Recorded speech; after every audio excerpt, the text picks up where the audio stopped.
Hello everyone, welcome to Foster Recap. Spoiler alert, watch out, and please consider subscribe. Movies start with a man who is suffering with Asperger's syndrome enter into the airport. He is looking strange. Fellow passengers give complaint to security. They take him into control and, after checking his belongings, they understand he is clean and allowed him to go. He is in anger because he used all his money to buy the tickets to Washington, D.C. But now the flight is left due to their unnecessary checking. They question him why he want to go to Washington, D.C. He replied to meet President. They think it's a joke. Later he sit in a bus stop and start writing his journal telling his past. In flashback his name is Rizwan Khan. He is suffering from Asperger's syndrome from his childhood. Despite his weakness, he is quite skillful at repairing things. Khan lives with his widow mother and his little brother Zakir. In 1983 there were riots between Muslims and Hindus in India. The Muslim community in India who live in a small alley in Mumbai, where Rizwan lives, became one of the riot sites. That year, because of the riots, the Muslim community there swore to eliminate Hindus. Little Rizwan, who heard their talk, then started imitated the swear words of that person. What he said heard by his mother. Then she taught him one thing: there are two type of humans, good one and bad. Bad person who harm us. There exist in every religion. What her mother thought is remained in his head. We all saw him as a fool. She only understand he is brilliance and he is not an average person. Due to his abnormality, he is bullied by fellow classmate, so his mother take him to Mr. Wadia. He is Sholar. Rizwan mother request him to home too at Rizwan. First he rejected, but upon understanding his intelligence he agreed. Rizwan came daily to study. Once Mr. Wadia house is stuck in flood water, then he created water pumper from a cycle. Wadia is surprised by Rizwan abilities. Soon all neighbors came to him for the household things repair. Rizwan mothered telling all the greatness of him. Meanwhile Rizwan brought Zakir came with his trophy worn in his school, but his mother ignored him. He get anger because his mother giving more importance to his brothers rather than him. He stormed out of the site. Later when he grew up he went to USA for higher studies, and he married a fellow Islam friend there. His mother daily called him, and badly missed him, but he ignored her. After some time she died due to illness. Zakir bring Rizwan along with him to USA. There Rizwan meet his sister-in-law, Hasina. She is psychologist, and she is the first person to understand his syndrome. Rizwan is afraid of some colors. In new place, she taught him how to overcome that fear. She brought a camera to him. She told his condition to his husband Zakir. He understands his situation.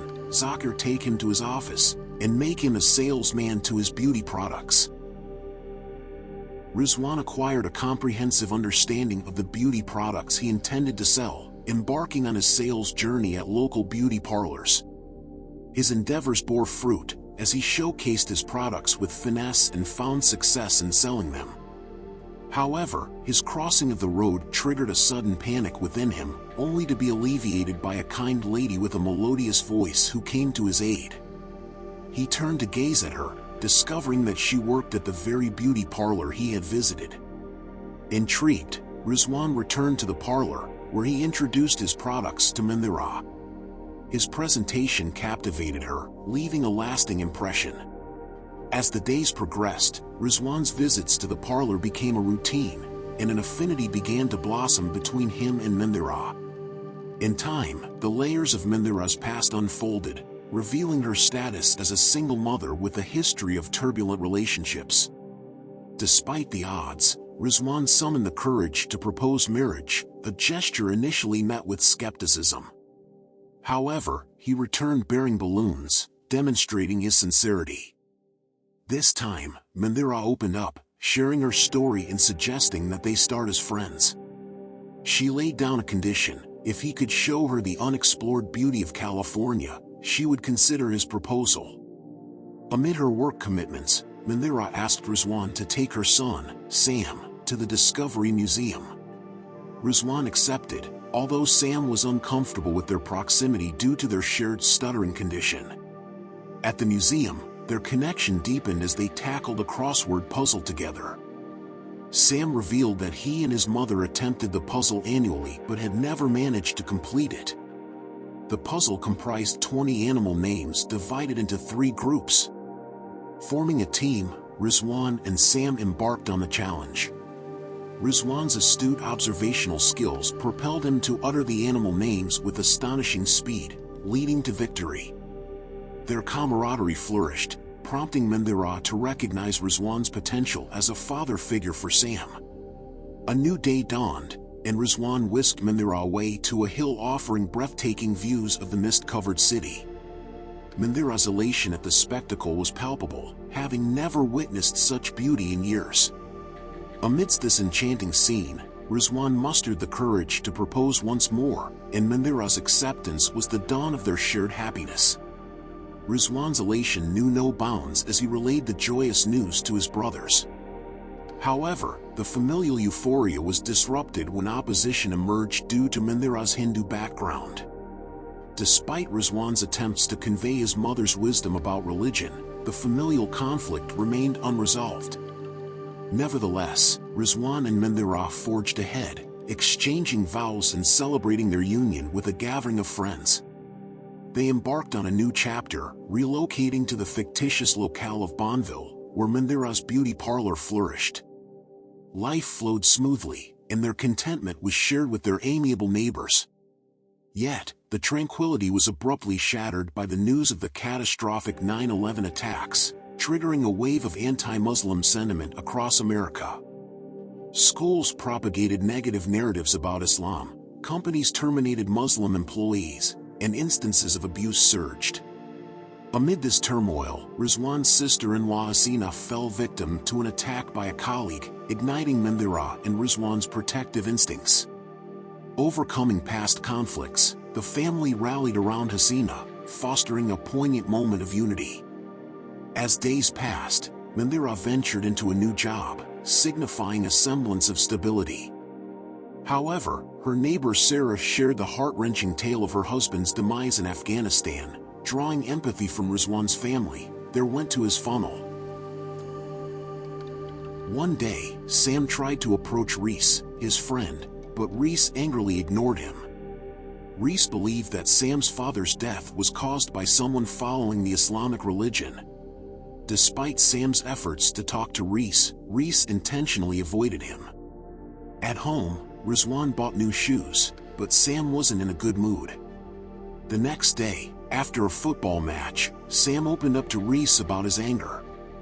While they were arguing, some older students who bullied Sam arrived and started being mean to him. Reese tried to intervene, but the bullies hit Sam hard and even kicked a football at his chest. Sam fell unconscious. Reese attempted to call for an ambulance, but the bullies took Reese away and warned him to forget what happened. Sam was abandoned by everyone. After some time, Mandira received news about Sam's situation and rushed to the hospital. Sam was taken to the operating room, but sadly, the doctor later came out with the devastating news that Sam had passed away. This news caused Mandira to have a mental breakdown. She cried inconsolably over her son's lifeless body. The police informed her that Sam had died due to a racial attack because he was a Muslim. Heartbroken and distraught, Mandira blamed Rizwan for her son's death and regretted marrying him.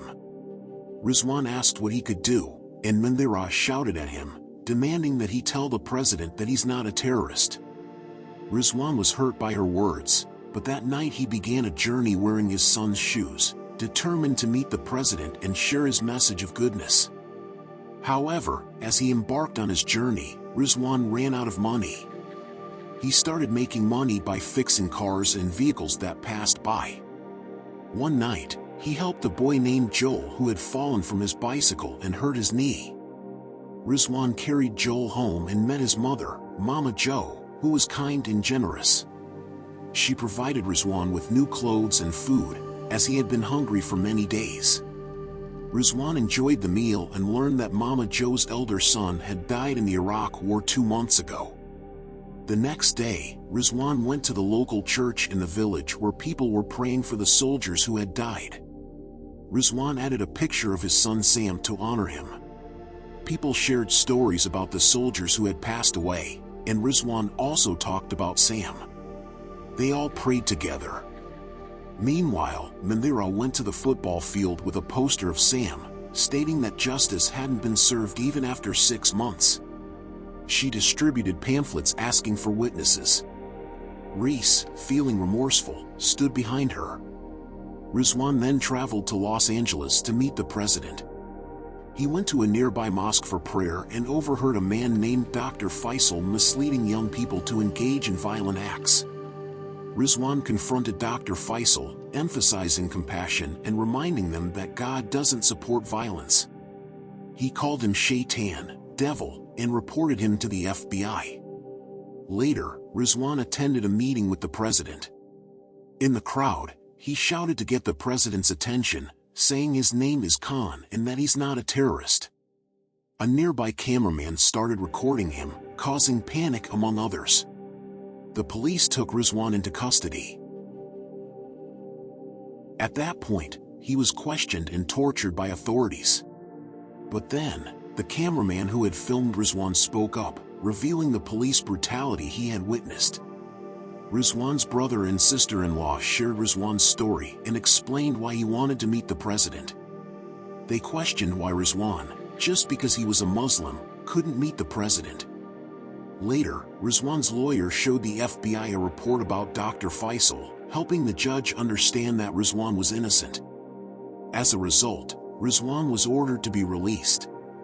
While waiting at the airport, Rizwan heard news of a deadly hurricane in Georgia, where Mama Joe and Joel lived. He rushed there to help them. The hurricane had devastated the entire town. Rizwan was relieved to find Mama Joe and Joel alive but in difficult conditions. Using his skills, Rizwan helped them, and other supporters joined him in the rescue efforts. Rizwan gave an interview during the rescue mission, explaining his desire to meet the president and talking about Sam. The president saw his interview, leading Reese, who had watched it, to confess everything to Mandira. The perpetrator behind Sam's death was arrested, bringing justice. Mandira bid a final goodbye to Sam by releasing balloons in his memory. She finally went to see Rizwan, and they looked at each other. However, a man associated with Dr. Faisal suddenly attacked Rizwan, stabbing him. Rizwan was rushed to the hospital. While in the hospital, he saw news about America's new president being chosen. Rizwan's determination to meet the president remained strong. Mandira took him to the spot where the president's meeting was supposed to take place. Unfortunately, when Rizwan reached there, the president had already left. The media began to broadcast the situation. In a surprising turn of events, the president's convoy returned. Rizwan finally had the chance to meet the president. The president expressed his knowledge of Rizwan's story and expressed deep sorrow for his loss. He spoke about Rizwan Khan, his struggles due to misinformation, religious misunderstanding, and the loss of humanity. Rizwan had fulfilled his promise, and both he and Mandira moved forward amidst the applause of the people. The end. Thank you for watching our content. Over 99% seeing our videos without subscribing. It means small to you, but it is very encouraging for us. Please subscribe if you like our video. Please like, share and comment to support our efforts. Come on man, subscribe.